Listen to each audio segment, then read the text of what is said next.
We're now going to be focusing on how you can create really creative, wonderful small space gardens, and we're joined by a team of folks from Houston who are specialists in doing just that. Houston is a booming town, big city with lots of people and lots of opportunity for small space gardens. I'm joined by friends from Ravenscourt Landscaping and Design in Houston, Lauren Lindsay, welcome, and Sean Schlachter. Yes, sir. It's great to have you here. Thank you. There are so many things you can do with tight spaces, and we're going to show people a lot of different kinds of things. Good. But let's just talk about some of the opportunities that small spaces provide to homeowners. So in small spaces, what you get into is you have definite limitations. In any yard, you're going to have limitations, but in small spaces, it's very obvious. Right. So oftentimes we'll come in and then someone will try to put lawn in a 3-foot space, and it's going to die within 3 months, and you have to water it. And no one wants to really mow the yard, especially when it's 100 degrees outside. Sure. So what Lauren's really good at is making the details so that people are encouraged to go out into their yard. And it's really in addition to the indoor living space, isn't it? Absolutely. Almost from the get-go, when I meet the people after they've filled out the questionnaire and I'm kind of listening and looking at the architecture, I try to manage expectations and build concepts. So I do present it as, let's make this a courtyard. Because a tiny space can be a nice large courtyard where it's a tiny backyard. So if we shift our perception to courtyard and we work on green walls and water features and maybe some kitchen garden areas, seating. Right. So they can sit out there and enjoy it. Electricity, so they could have fans. Yeah, things like very that. Important in Houston. So right from the beginning, I try to wrap their mind and see their reaction. And then when I take it away, I feel pretty comfortable to go in a direction for them. Well, it's really an outdoor room, isn't it? Absolutely. Yeah. Absolutely. So it's bringing their idea to where instead of saying they're not going to play kickball out there, they're not going to play tennis or anything. So it's put them in the space, and then when they see it divided out, it's amazing how much larger the space feels when you put seating out there, when you do fountains and things like that, and bring everything to scale. Right. Well, there's no rules against children in small gardens, but a lot of your clients are actually adults without children in the household. So you're planning for their needs. Absolutely. We live in the center of Houston, 3 miles from downtown. More and more, it's true in Austin. They're taking out the older homes and putting in townhomes, a series of townhomes, and they always add some little garden space, but they're usually mud or grass. So. Right. And then people are missing their big gardens, but then they don't want to do a lot of maintenance. So. Right. Well, you use a lot of hardscape creatively. You use shelters. You create shade. You have reflective screens. All sorts of cool things that we're going to be talking about. And I referenced the fact that we have some before and after pictures.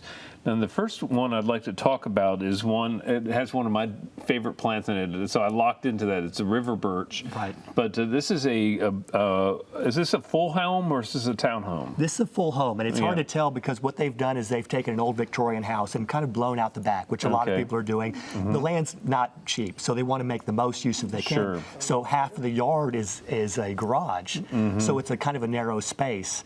And so what we wanted to do is create elevation. And what we'll see in the pictures is there's a lot of raised beds. Yeah, and raised beds are kind of a theme with y'all. You use them a lot and for kitchen gardens and those sorts of things, right? And they can sort of, if you had a really large gathering in a small space, they can be a perching wall, maybe not a seating wall. But, right. Or, as people get older and they don't want to bend down, they can have it raised up a bit and sit and weed and plant. So trying to think of functionality and long term. Well, I love the organization of this space. It really does. It has kind of a formality to it, but it's also a place that I can see hanging out with friends. So that's an important function for a lot of your clients, I'm assuming, is entertainment. Absolutely. Yeah, and I mean, it's an urban, lot of oil and gas people that are, they actually have moved from the suburbs we live in the Heights. Right.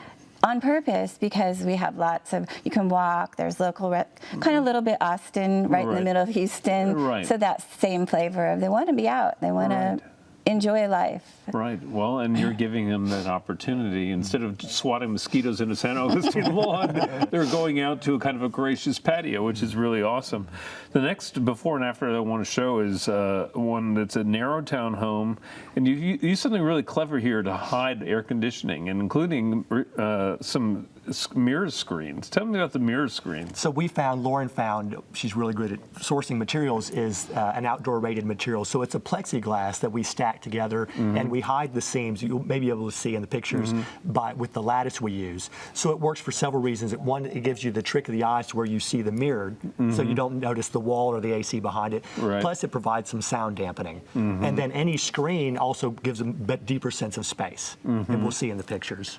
Well, and again, very clever way to kind of, and a lot of times inside yards, you get an AC unit or some kind of functional piece of the house that you really don't want to look at. Right. So screening those off is important, but it also gives you a way to help organize the space.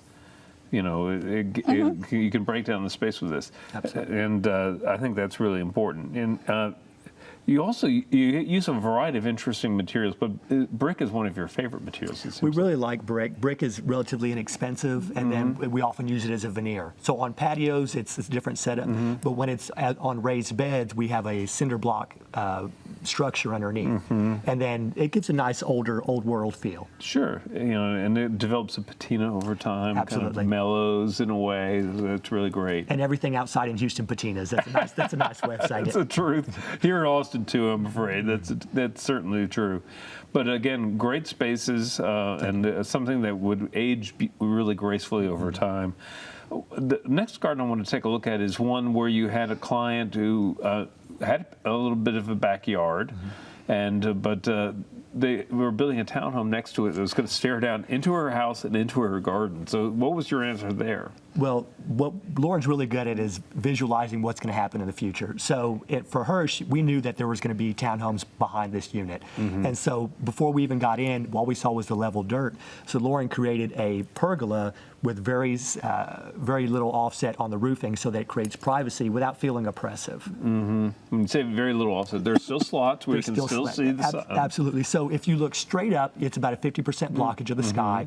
But at any angle from the windows of the neighbors, you can't see underneath. So it gives a sense of privacy even though she's being stared down on by the other neighbor.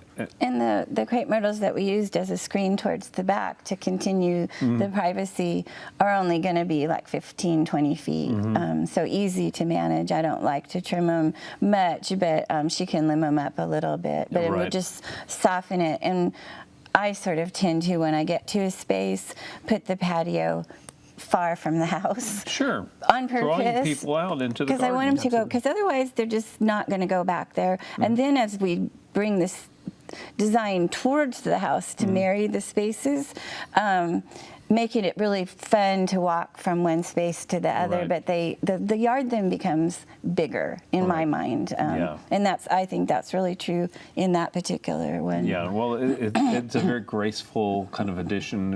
It provides a roof, again, a sense of a room. A great thing to have in the garden.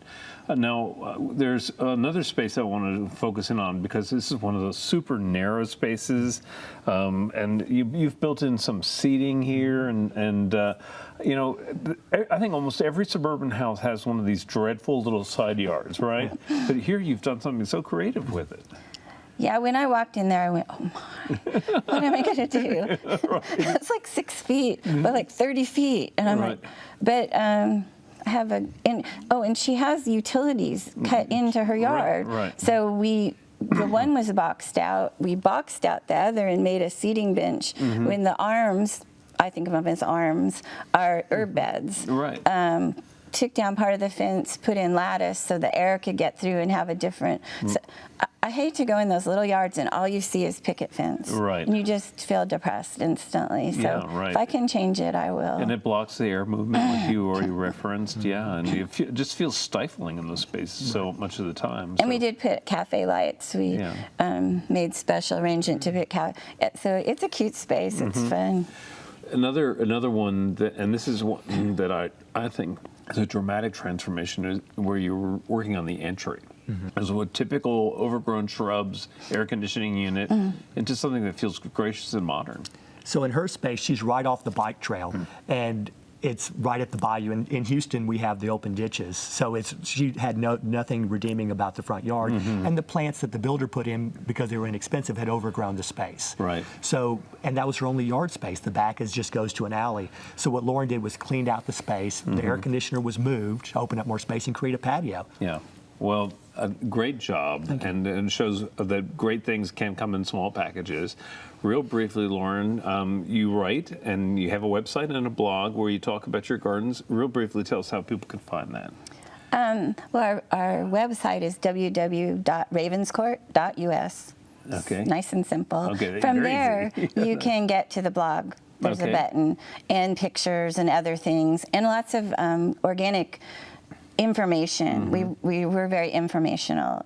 We good. want to teach people and invite them into their spaces and get to know nature. So we have an agenda. Well, good. It sounds like a very positive agenda. And before the interview, you warned me you were very shy and weren't going to be talking very much. I want to say you were a great guest. Thank you. But you're both great guests. Thank you so much for being a part of our program. Thank you for having us Thank on. you. Okay, coming up next is Daphne.